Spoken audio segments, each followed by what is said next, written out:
Cashflow Diary Podcast, episode 76. Congratulations, you showed up. Give yourself a high five in celebration of your success. Welcome to the Cashflow Diary, where new and experienced investors come to take confident action towards their goals. Your host is a family man, a real estate entrepreneur, investor, coach, and instructor. As a master facilitator of Robert Kiyosaki's Cashflow 101 game, he's inspired many to begin their journey into creating cash flow for themselves and their family. And now, here he is to offer you the tools required to earn the income desired. Your cash flow coach, Jay Massey. Okay, it's that time again, and welcome to another episode of the Cashflow Diary Podcast. I'm your host, Jay Massey. I just got back from doing another live event, and you know what? As we have done before, we're going to do again. You're going to take you on the inside so that you have the opportunity to participate as if you were there, but not really be there. And keep that in mind as you're listening. Obviously, the audio is a little bit different than what you're hearing, from me right this exact second, but it is live, and I think there's information inside that will help you. For those of you joining us for the first time, welcome. Feel free to go over to learninvestingnow.com to be able to access to a free course sitting there waiting for you so that you can continue to learn how to grow your cash flow in various different ways. The event that you're going to hear about is some excerpts from my new talk that I've been doing around raising private capital. Speaking of raising private capital, I just want to make sure that everyone here is also aware that you should know about CashFlowDiary.tv. CashFlowDiary.tv. Go there on Tuesdays, most Tuesdays anyway. I'm there live, broadcasting, answering your questions. So you get to type in the question. I answer them live, send in deals. I will answer those too. Make sure you sign up for the updates. That way you know when we are broadcasting. I will drop a big hint. If you are signed up at CashFlowDiary.tv on the updates where it says be the first to know, I'm telling you, you will receive a special email this week because we're going to be doing a special event all around. Not telling you. You got to go sign up at cashflowdiary.tv/updates, and then you will find out. Anyway, let's get to the meat of the meeting, and I want you guys to tell me, what did you learn? At the end of the day, my goal today is to give you whatever you think you need. I don't really care. There's no question that I can't think of a question I won't answer. I also make you the same promise that you may not like my answer, but that's not my problem. Understood? I may offend you, but that's also not my problem. Okay? I will be very direct and clear because I've learned if I'm direct and clear, you may actually change the way you think and go get something done. Who's okay with that? Yeah. Okay, good. Who's not? Not my problem. So the all I'm trying to say is too many times we come to things and the speaker isn't clear and we don't know what to do once we leave. And at the end of the day, my intent is to make sure you know exactly what to do. How many of you have already picked up a copy of my book? Excellent. And for those of you with your hands up, how has it been so far? Okay. And those of you, it sounds just like me, right? Already, you're like, that just sounded like the intro. That's just the way it is. So of those of you, let me see, how many of you got a copy already? Now, I like accountability. Keep your hand up. I like accountability. For those of you who have at least one copy, but have not yet started reading it, keep your hand up. Not yet start. Okay, excellent. Good. Thank you. I didn't write the book just for you to buy it and look at it. Okay. The intent was for you to buy it, read it, and then what's the next step? Do. I don't know if I could have been any more clear about that in every page. Every page is probably filled with something to do, if not two somethings, because that's my intent. It does me no good to know that, great, I taught a whole bunch of people a whole bunch of stuff that they just keep up here, right? It doesn't put any money in your pocket. It doesn't put any money in your family's pocket if you don't go use it. And here's something that may encourage you. I don't know. Let's see. You say, what are my qualifications? Well, I have a PhD. As many of you know, that means public high school diploma. So inside the book isn't a whole lot of high-tech multi-syllable words. It's just what to do based upon what I've done. Make sense? Yes. Because I don't know anything else. I don't even have those multi-syllable words to use to try to confuse you. I'm just like, look, do this. Here's why I say that. Some of you have PhDs. Some of you have multiple degrees, right, Dr. G? Some of you have. Some of you've had that extra education, and that's fine. I'm not saying that that's bad, but what I am saying is some of the things that I share with you may seem too simple. And what gets in the way is you may say to yourself, he's making it too simple, or he's leaving something out, or that that's not the way I learned it worked. Well, the only thing I'm going to ask you is, has the way you learned it worked yet? And if it has, then great, continue with that. But if it isn't, here's what I want you all to do, is to count everything you think you know as worthless and accept an idea or two that is possibly slightly different than the ones you already have that could move you forward faster. Some of you may have had real estate experience already. That's great. Some of you, you've probably realized you've been around longer than me, right? I am currently 39. I've been in this business 6 years. 6 years? Yeah, 6 years. It'll be June 18th. It'll be the 6th year anniversary of our first closing. So I'm. It doesn't miss me that some of you may know more. That's great. But I always tell people to know and not do is not to know. Make sense? So understand that anything that you hear from me, you will hear things. There are times when the speaker is speaking, and this happens to all of us. There are times when the speaker is speaking, and you go, ooh, I should do that. How many of you remember that time? Yeah? And then you didn't do it. Right? And sometimes you think, okay, you're waiting to be told from the speaker, hey, this is what I need to go do. I don't want you to do that anymore. You were given that thought that I should do that for a reason. I'm just asking you to follow through. Many of us can make a commitment. Very few of us can follow through with it. And that is the major difference between myself and anyone else in this room, is that what I commit to, I follow through with. And sometimes I commit to things that I didn't know it was going to cost that. Right? But I follow through with it because that's where the lessons are. That's where the refinement is. That's where the change begins. And we're going to talk a lot about a couple of things. That's going to happen a lot.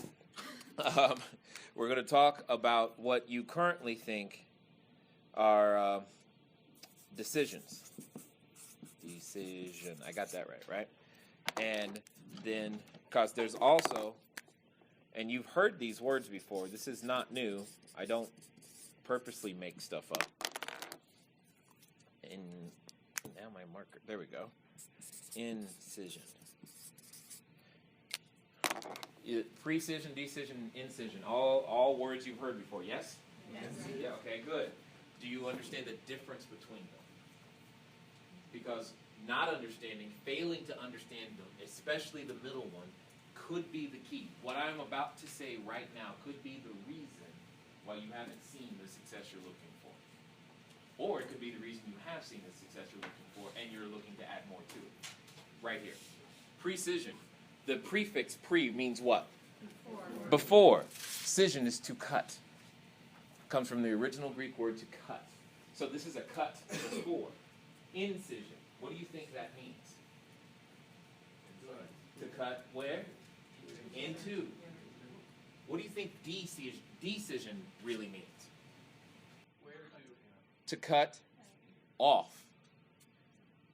To remove other options. For example, if I decide to turn left, I have cut off the option of turning right.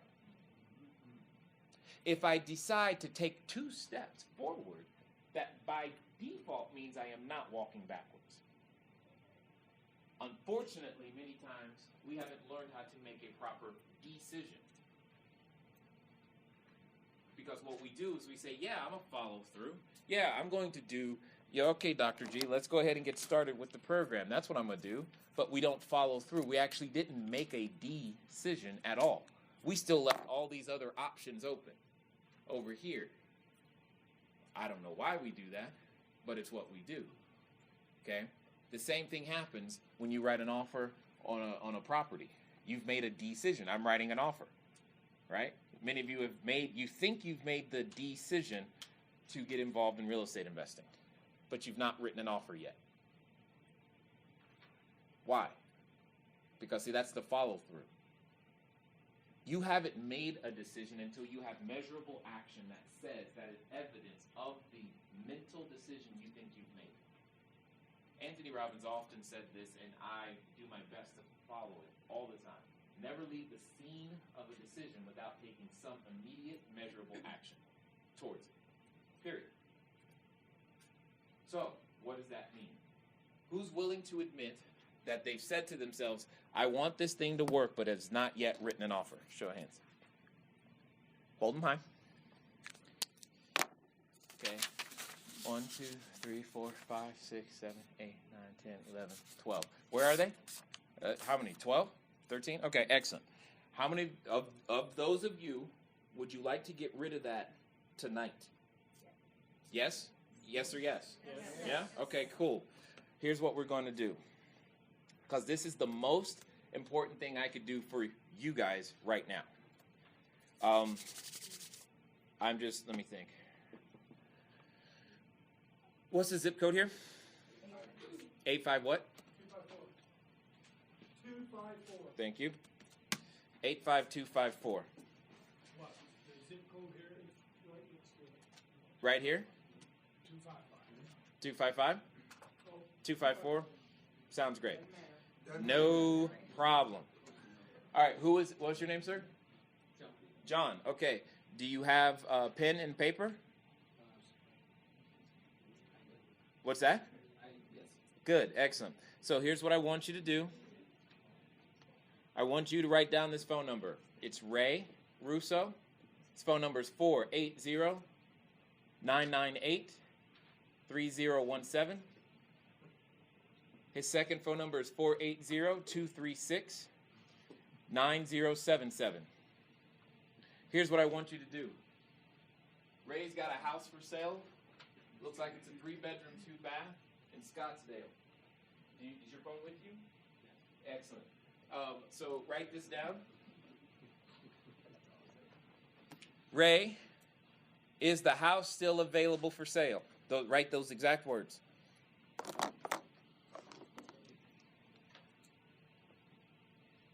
Tell me more about it.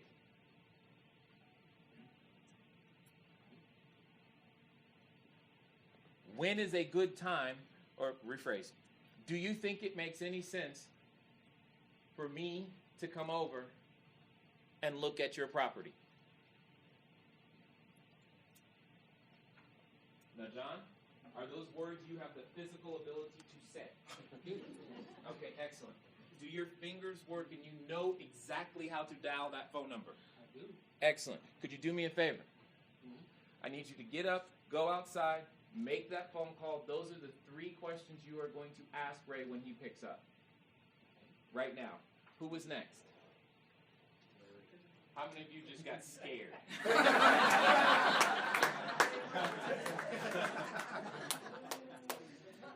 My point is, how difficult was that? Is he bleeding? Is anything negative really going to happen to him? Okay, so here, let me tell you what's really happening. He's dialing that phone number and he's going, please don't pick up. Please don't pick up. Please don't pick up. That's what's happening right now. He is hoping he doesn't pick up, but I gave him what to do. And the reason I told him to write it down, because as soon as he picks up, he's going to forget his name. Okay? And all I want him to do is those 3 things. Ray, is the property still for sale? Tell me more about it. Do you think it makes any sense for me to come over and look at the property? Who has the physical ability to say those words? And dial a phone number. Did you need a lead? How long did that take me? I'm not even from here. I didn't even know the zip code. Why are you letting it be so challenging? I didn't care about the financing. What does the financing have to do with making the call today?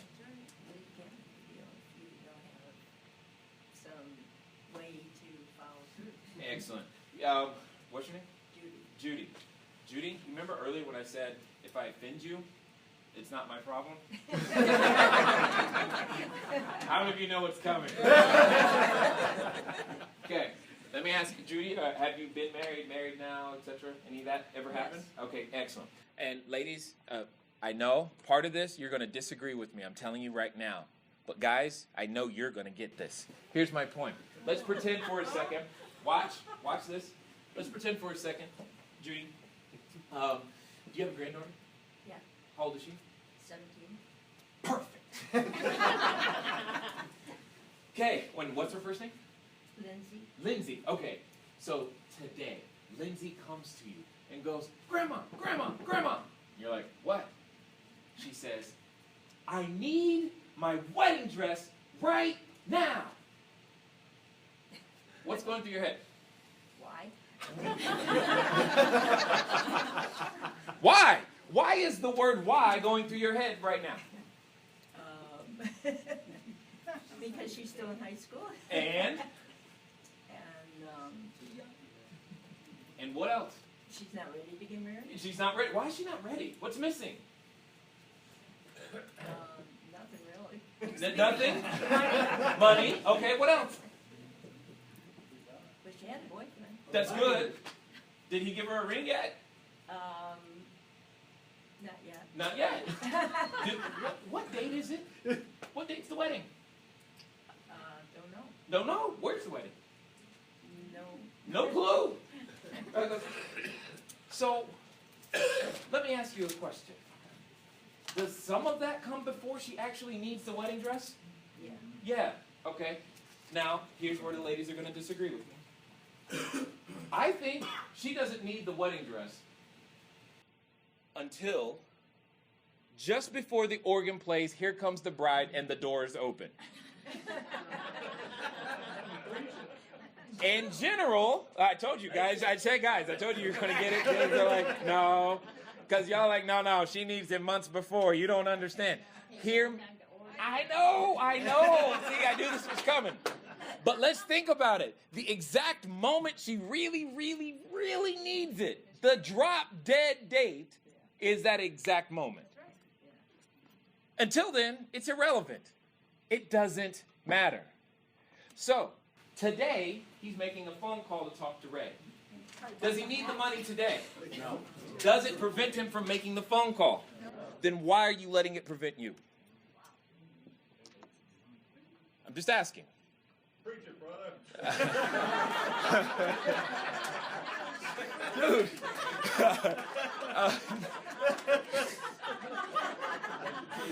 Oh. Okay. Well.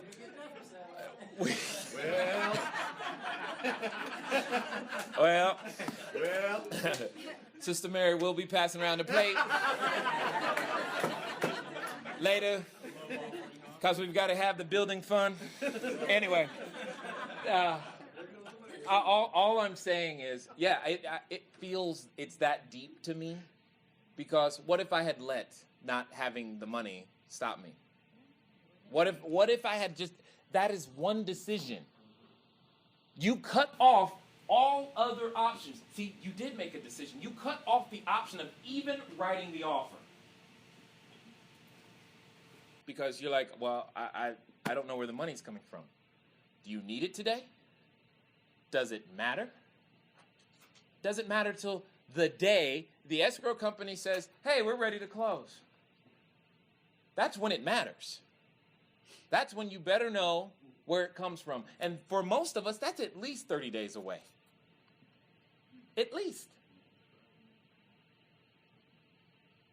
But we've learned to not operate in that fashion. And here's the challenge. This is the thing that gets under my skin, is that we wait until we can see every step, understand it clearly, and figure out everything that could possibly go wrong at each step before we take the first one. Could you imagine if Usain Bolt said to himself when he was small, I'm not going to run. Why would I run? I'm not going to walk until I learn how to run. How would that work? Doesn't. Could you imagine if you said to yourself, you know what? I am not going to eat until I get to the grocery store and know that between my house and the grocery store, all the lights are green at the same time. I'm just not going to bother getting in my car. What would happen? You'd lose weight. New diet, right there. We're going to call it the stoplight diet, and we'll have an ebook and everything. That's what it is. You wouldn't. That's my point. That's my point. But yet we treat the things that we want this way. We treat it this way. You know what? I'm never going to go on a date till I find the one I want to marry. Yeah. How's that work? Well, I'm never going to go on I don't want to go on any bad dates. I'm only going to go on good ones. How are you going to figure out what a good one is? You need bad to understand good. You need failed offers to understand how to make a good one. You need bad tenants to appreciate the good ones. Oh, don't get me started on the pets. How'd it go? Well, he told me about the house. Yes. Yes. A Yes. little bit louder. Okay, hold on. We gotta help you out, John. Up here. Yeah. Nice and loud. Project. Pretend that Sylvia back there is trying to listen. Oh, So okay. tell me, what happened? All right. Well, I asked him about the house, and he said it's 2,400 square feet, Uh-huh. a pool, a spa, 3 bedrooms, 2 fireplaces. Good Lord. Okay. I asked him was it still available, and the impression was yes. He didn't really answer that question, but yeah, it's probably still available. Okay. And I asked him if it made any sense for me to come over and talk to him about the house. And he asked me, was I a realtor? I said no. Uh-huh. And I told him I was a real estate investor. Uh-huh. And he said, no, it doesn't make any sense for you to come over and talk about it.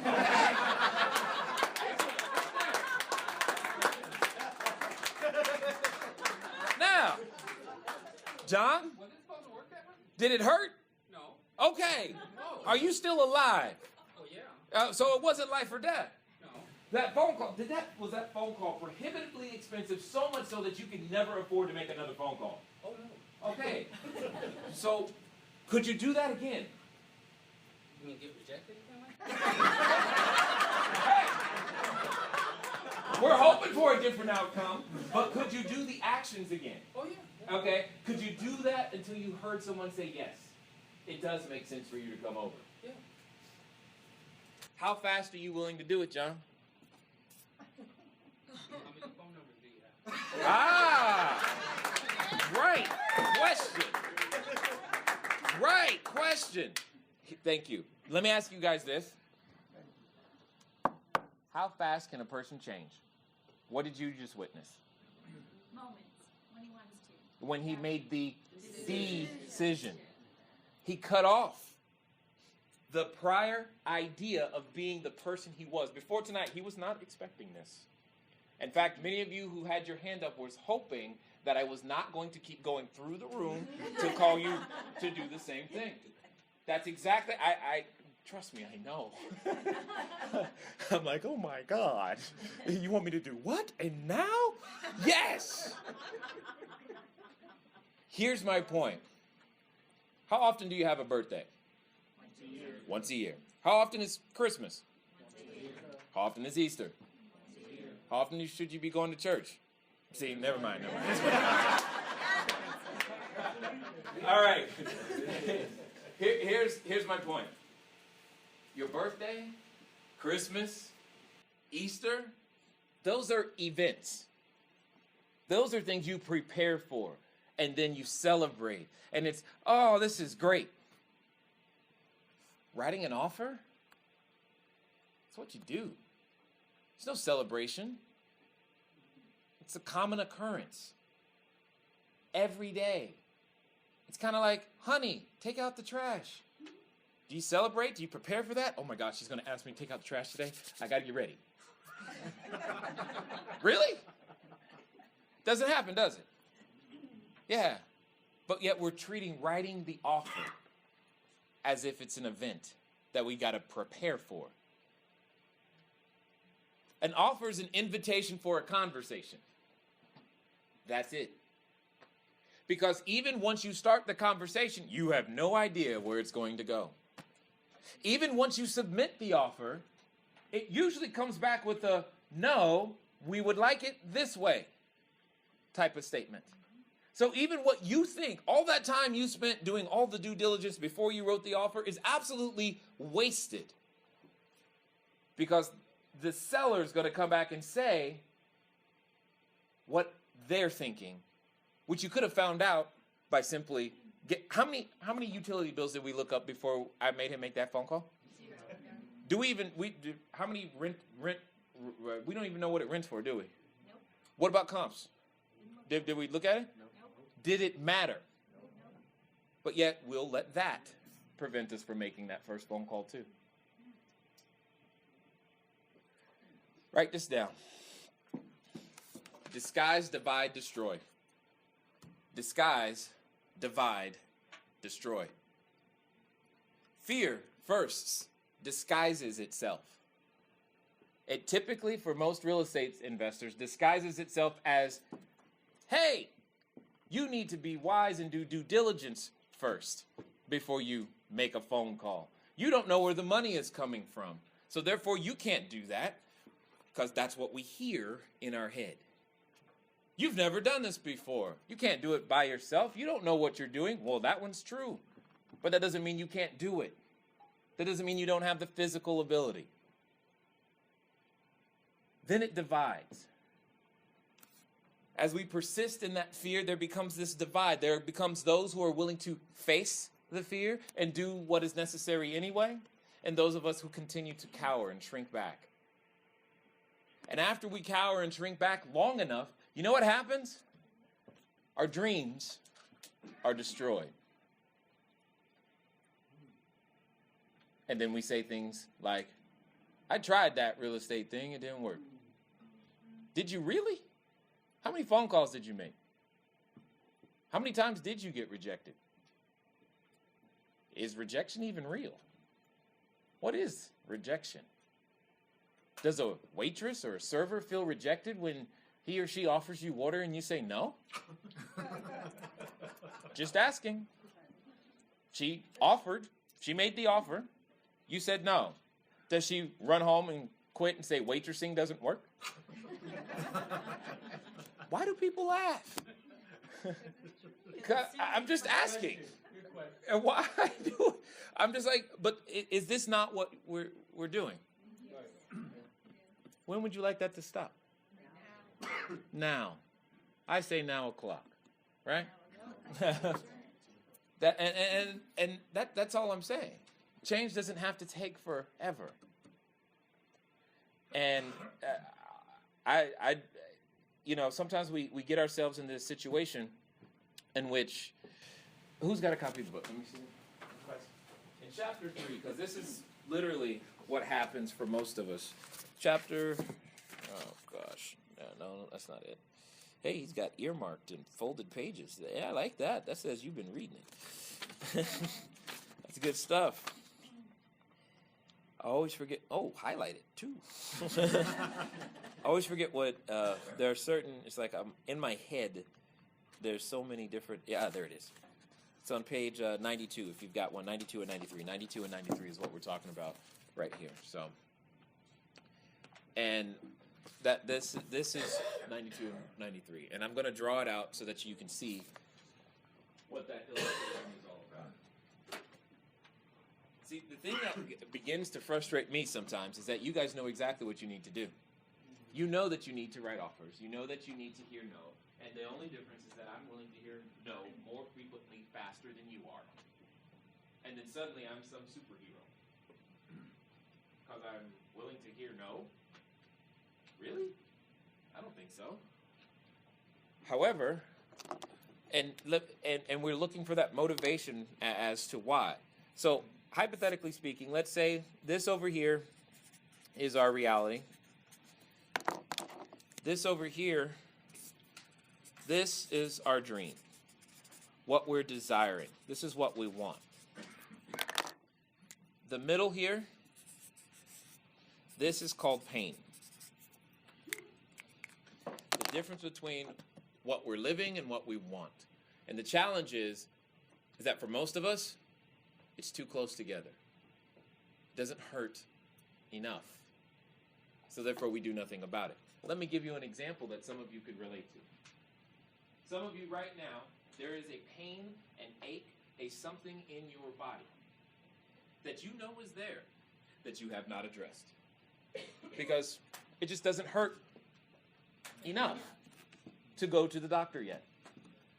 And until it starts leaking or bleeding or swelling or changing colors, you do nothing. And then when one of those things happens, then you're like, oh God, I gotta go right now. Right? Could have gone the entire time. And the same thing is here. The reality just doesn't hurt enough yet. So for most of us, one of two things typically happens. For some of us, our reality starts shifting over here, and now the gap between what we want and what we're experiencing got bigger, and the pain hurts enough, and it moves us into action. For some of us, what happens is that our reality stays the same, but we learn techniques to extend what we want so far, so much, that the pain gets bigger again. And for a select few, the chosen, if you will, their life completely falls apart, and they decide to also extend what they want, and therefore, their gap is the largest. And they never seem to stop working because they are now working from a place of such huge pain that you couldn't tell them to stop working, and there's nothing you can tell them that they won't do because they will never quit because it hurts so much they never want to go back there again.